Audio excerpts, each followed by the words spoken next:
साइडआव मोसाग्रा मोसानो हागोन नैथि खेब जोलुर बादायलायनाय श्री फुलेस्वर नार्जारिनि सोमोन्दै आं बेखौनो रायजो राजानि सिगाङाव बुंनो लुबैयो थांनाय बोसोरावबो सेथि खेब श्री फुलेस्वर नार्जारि जोलुर बादायलायनाय बेखौ होनानै थांखांबाय देग्लायबो नैथि खेब बे नैथि खेबाव गोबां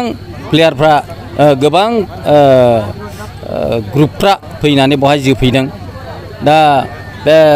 नैथि खेब जोलुर बादायलायनायनि श्री फुलेस्वर नार्जारिनि सोमोन्दै बे फिसालाया मानि थाखाय बे खेलाखौ होबाय थादों बिनि सोमोन्दै आं फंनैसो आं बयनिबो सिगाङाव बुंनो लुबैदों बे जादों श्री फुलेस्वर नार्जारिया जोबोद बल खेला गोरोंमोन आंबो बेजों समना समनि बियो 6ब्ला आं 5 फरायनाय सममोन बे बसगाव गोजौ फरायसालियावनो 76, 77, 78 बे बोसोरावहाय जोलुर बादायलायनायावहाय बियो गेम केप्टेन जानायनि सिगां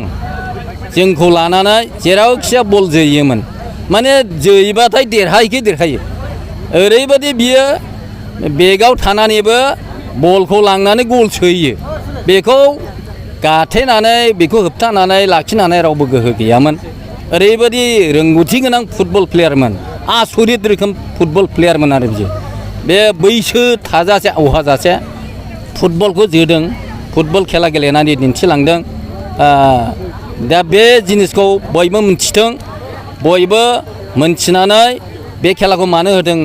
बेबादि जाथों साननानैनो हयथ' बिनि फिसालाया रोंगौथि गोनां सासे मानसि जानायलाय बे खेलाखौ होबाय थादों आरो आंबो बिनिनो बिबनां असे जानायलाय राहुल नार्जारिखौ बिबनाय जानायलाय आं राहुल नार्जारिनि जानानै दिनै बे खेंफोरथिखौ फंनैसोखौ आं होनाय जाबाय फुलेस्वर बिथाङा मा क्लाबनि प्लेयार